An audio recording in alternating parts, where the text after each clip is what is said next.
Hey folks, Lemonade here, and today I'm gonna give you my thoughts on the Model 02, and it's one I'm conflicted with. But let's get into it right after this.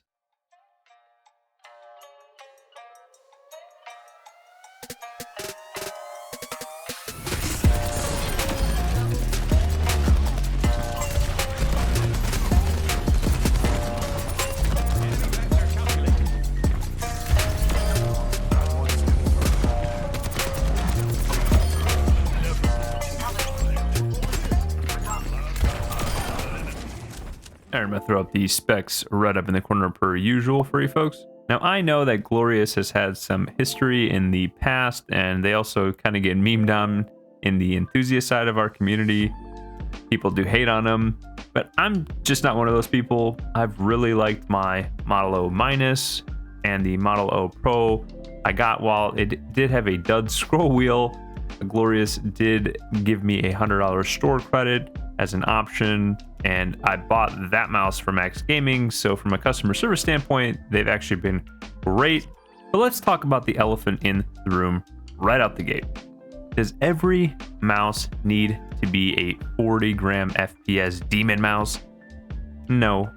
We need to understand that there are plenty of gamers out there that aren't in the top 1% of aim lab scenarios, aren't DPS Grandmaster in Overwatch 2, or just on the flip side, they don't even play FPS games. Now, yes, going from 69 to 68 grams isn't impressive, but there are gamers out there who do want a little more weight in their mice. They don't like this ultra push for ultra low weight mice. I mean, just look at Zowie and Vaxi fans just as one example.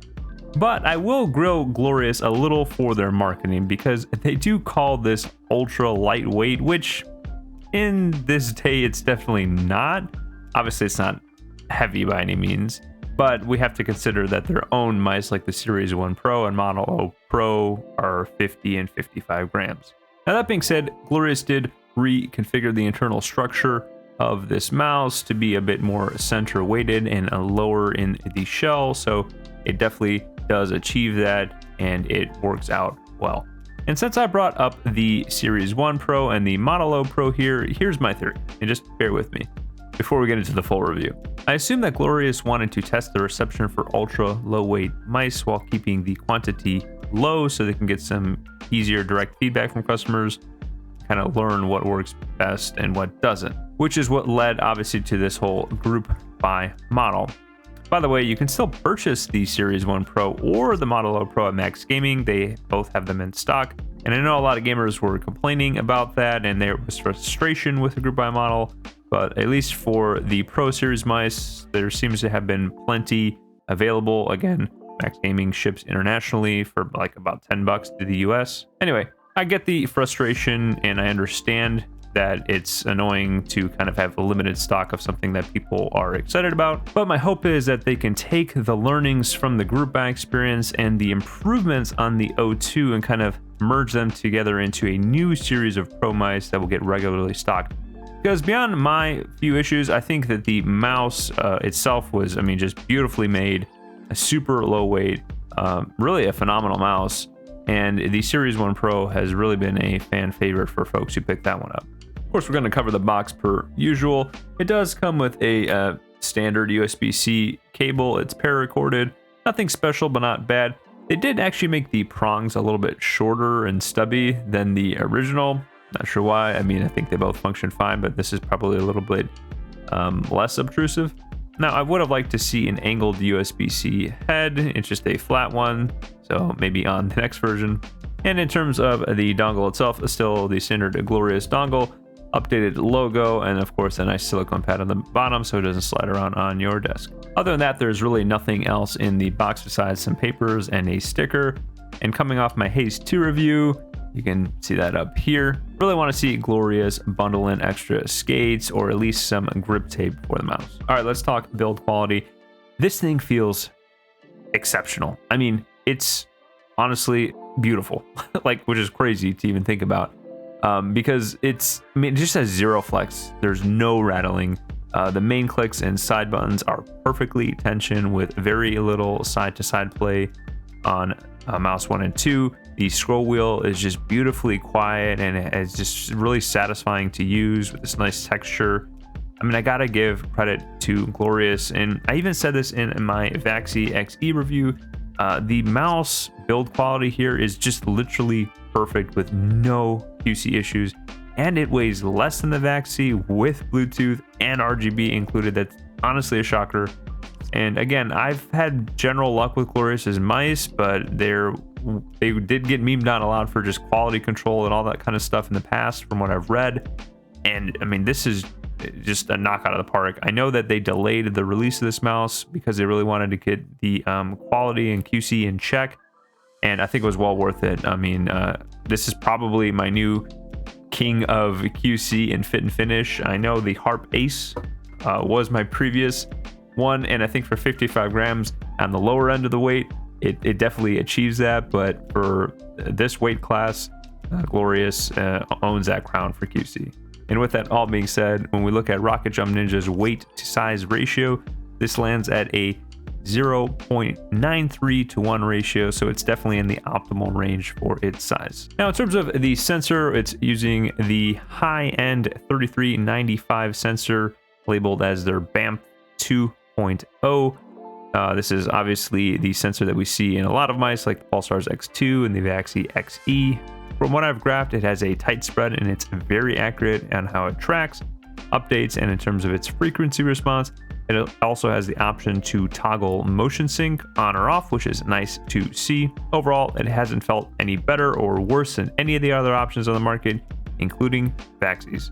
Now, the switches themselves are Glorious's own custom ones rated at 80 million clicks.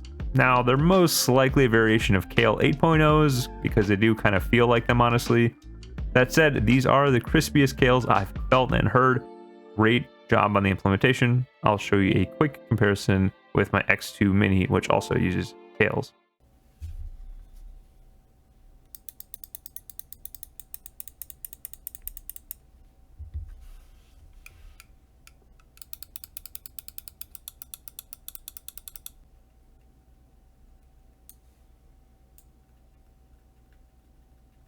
Okay, in terms of the coating here, we have this slightly textured plastic. It's pretty much exactly like Razer's. It definitely stays looking clean, unlike Vaxi or Endgame Gear's coatings, and it's better than stock plastic like you would find on some of Pulsar's mice and Lamzu's products.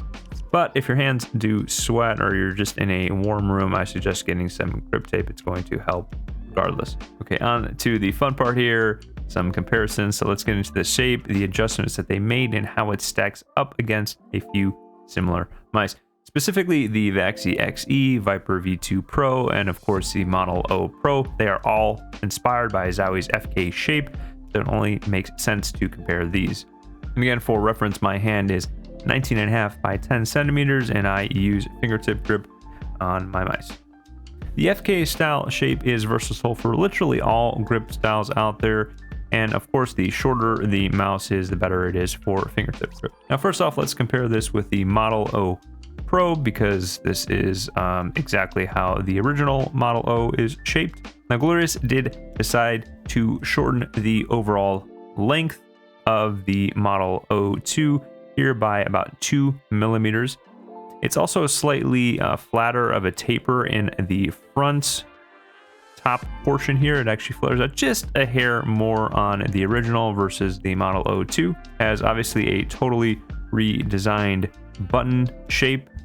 And lastly, the base actually is a bit thicker and lifted. And as you can see here, the bottom backside flare there, it actually goes a little bit lower on the original, and it kind of scoops up here on the Model O2. And because of the thicker base here on the Model O2, it doesn't actually scoop under my palm quite as nicely for fingertip like on the original here.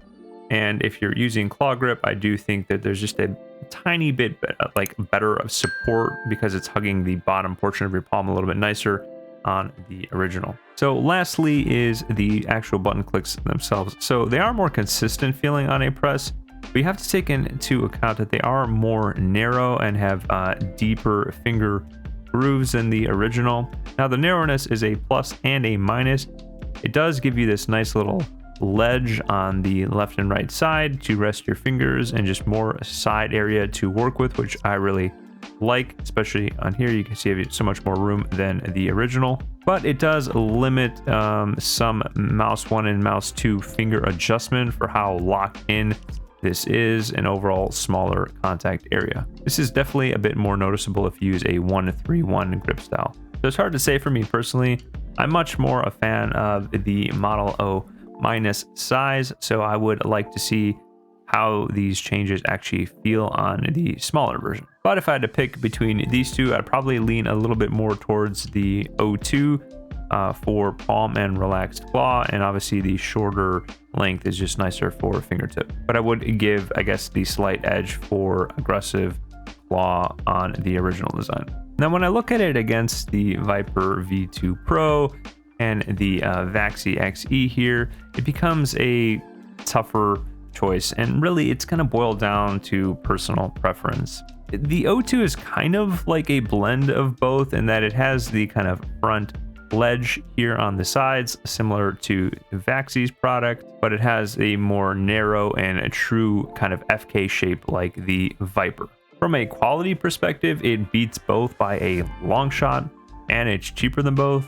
It slots in its weight scale between both of these, this being about 59 grams and 76 grams. Plus, you get the addition of, again, RGB and Bluetooth if you care about those things. From an aesthetic point, I mean, I have to give it to Vaxi obviously for this beautiful yellow, but I think Glorious's new design language on the O2 versus their previous mice is just better than before.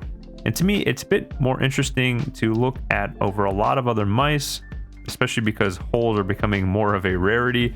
And I think their kind of tapered design is pretty neat, especially when you have the RGB running on it. Now, the Model O is $99. Vaxi's product's $120. The Viper is $150. And before people say, well, you can get the Viper on sale for like 120 bucks and stuff like that. I get it, I know, but Glorious always does sales on their mice anyway. The Viper's been out like over a year at this point, so it's not a fair comparison. Regardless, at their MSRP price, it's a totally fair price. If you have an older Model O though, should you upgrade? Well, it is a better mouse for sure, but unless your current Model O is giving you issues, I'd just say wait for a sale or a discount code on this one. Now, is this a mouse I'd pick over the Viper or the Vaxi personally, now owning all three? No, and that's mainly for one thing, the side button placement on the Model O2 and a lot of Glorious's mice. So it leans more towards the front, and because of that being placed further, it's just harder to reach for fingertip grip. It kind of forces me to adjust my fingers up here, which inevitably makes me have more palm contact with the back of the mouse, which I do not like. Like on the Vaxi, it's more centered. On the Viper, the side buttons are more centered. But again, this is something I'll have to revisit when Glorious decides to release a Model O2 minus. Oh, and I almost forgot to mention that the software is in dog water like Ace's Armor Crate, so that's a big plus for Glorious. And on that note, all my socials are down below with any affiliate links and discount codes. If you had a good time with me today, likes and subs are always appreciated. Leave a comment down below and let me know what your thoughts were. But until the next Fresh Squeeze video, folks, stay thirsty.